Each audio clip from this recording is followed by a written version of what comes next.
Tariffs are, in the simplest terms, taxes. They are taxes that a country places on goods it imports from another country. Think of it as an entry fee for foreign products crossing a nation's border. This fee makes the imported item more expensive for consumers to buy. Governments have used tariffs for centuries for various reasons.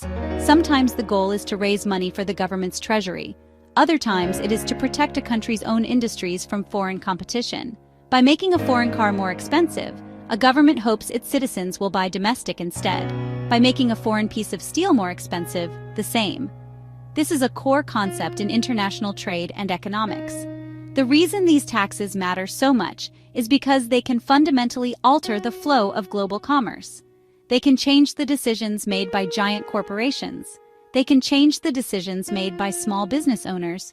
A company might shift its entire manufacturing operation from one country to another just to avoid a high tariff. This can lead to job losses in one place and job gains in another. Tariffs can also become tools in a much larger political or diplomatic game.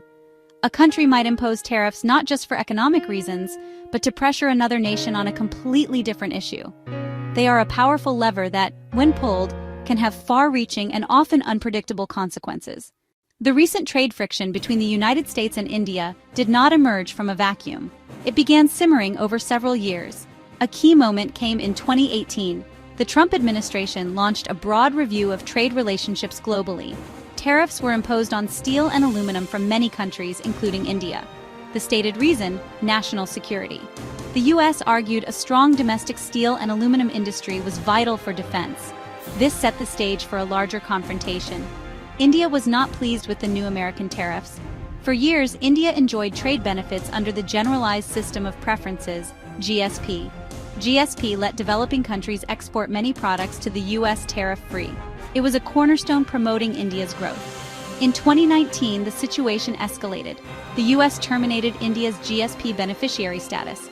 The USTR said India failed to assure equitable access to its markets, pointing to dairy and medical device restrictions. The dispute moved from metals to a broader market access conflict. Removed from GSP, India retaliated, imposing tariffs it had threatened. Tariffs targeted 28 American products, the start of the tit-for-tat tariff war. What began as actions on steel and aluminum had now spiraled into a wider dispute. The United States had a clear set of reasons for its actions, centered on reciprocity in trade. Washington argued the relationship was imbalanced and pointed to a significant trade deficit. The U.S. was buying far more from India than it sold.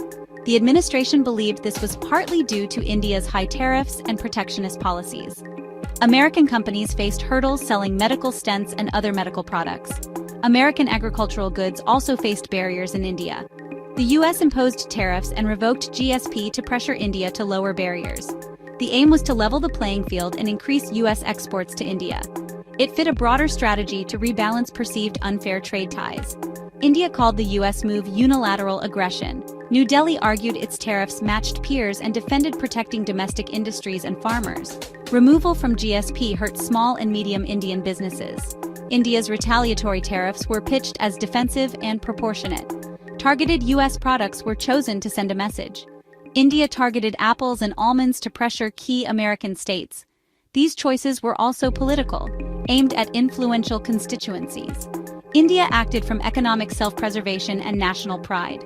New Delhi believed it was responding proportionately, and the dispute hardened on both sides. The tariff battle between the United States and India has had a tangible impact across many products and industries. When India imposed retaliatory tariffs, it targeted significant American exports.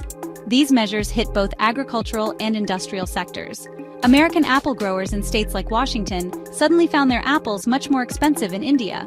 That made them less competitive against other suppliers. Similarly, California's almond industry, a top exporter to India, was hit hard.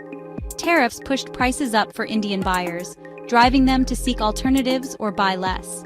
Demand could drop, with real consequences for farmers and processors. Meanwhile, U.S. revocation of GSP affected many Indian exporters: jewelry, leather goods, textiles.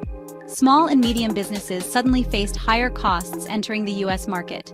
Their goods became more expensive for American retailers and shoppers. The removal of preferential treatment threatened competitiveness and sales. the dispute extended into high-tech and industrial sectors too. U.S. tariffs on steel and aluminum directly impacted Indian metal producers. They lost market access and had to find other buyers, often at lower prices. An American tariff on Indian steel can make a steel mill unprofitable. A retaliatory tariff can hurt a Californian almond farmer. Removal of GSP can make an Indian-made handbag more expensive in New York. These are not abstract theories.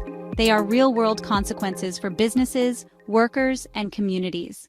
Ultimately, the costs of tariffs are often passed down to the average person, the consumer. When an Indian tariff makes American apples more expensive, it is the Indian family at the market who pays more. They may be forced to choose a different fruit, or simply get less for their money.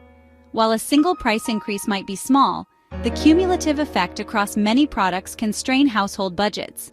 Tariffs act as a hidden tax, and ordinary people often end up paying it. For small and medium-sized businesses, the impact can be even more severe. An American small business importing textiles from India may suddenly face much higher input costs. They must choose, absorb the cost, raise prices, or find a new supplier. This uncertainty disrupts planning and can stifle growth. It can even lead to layoffs if businesses become unprofitable. The same is true for Indian businesses that rely on the U.S. market. Investment and long-term planning are affected. A large tech company might hesitate to expand in India amid an unpredictable trade environment. An Indian firm may postpone investment for U.S.-bound exports. This chilling effect slows growth, innovation, and job creation in both countries. Behind the numbers are people: farmers, artisans, factory workers, shop owners. A tariff can be the difference between a profitable year and a year of struggle. The statistics often hide deeply personal stories of financial stress and uncertainty. While the tariff dispute is primarily between the United States and India, its effects are not contained within their borders. The global economy is a complex web of interconnected supply chains. A disruption between two major players inevitably sends ripples across the system. If Indian exporters face barriers in the US, they will look for other markets. That could mean more Indian goods in the EU or Southeast Asia. Markets shift, and local producers in those regions feel the impact. This shift can alter economic balances far from the original dispute. Other countries, Chile, New Zealand, Vietnam, Mexico, may gain opportunities. They can step in to capture market share vacated by affected exporters. A trade war creates winners and losers among global competitors. It reshuffles international commerce and can create lasting trade patterns. The dispute also has implications for global trade rules and institutions like the WTO. When major economies take unilateral action, it can undermine the WTO's dispute mechanisms. That weakens the rules-based system that stabilizes global trade. If might replaces rules, global trade becomes more chaotic and unpredictable. A prolonged conflict between these two democracies sends a powerful political signal. The US and India are strategic partners on security and counterterrorism. Trade disputes can spill into those areas. Mistrust from trade fights can make cooperation on shared global challenges harder to achieve. The most straightforward path to resolving the dispute lies in direct, high-level negotiation. Bring trade ministers, diplomats, and economic advisors together for sustained talks. Work through specific points of friction one by one. The goal? Negotiate measurable, verifiable steps on dairy, medical products, and market access. The US could seek better access for dairy and medical goods, while India could seek restoration of some trade preferences.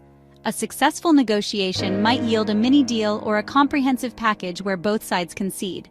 For example, India might lower certain tariffs in exchange for reinstated preferences. This kind of give and take is the essence of diplomatic resolution. Another path: use WTO dispute settlement mechanisms. Legal arguments, panel reviews, and formal rulings can produce impartial outcomes. It can be slow, but it is rules-based rather than power-based. A more ambitious solution is a full, free trade agreement.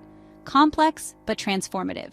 An FTA would cover intellectual property, agriculture, investment, and more. Though challenging, it would create enormous economic opportunity.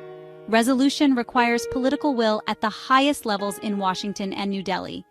Leaders must recognize the economic destinies of the two nations are intertwined. The costs of a prolonged trade war outweigh the benefits of a single concession. Diplomacy and partnership offer the better path. The final message must be one of partnership.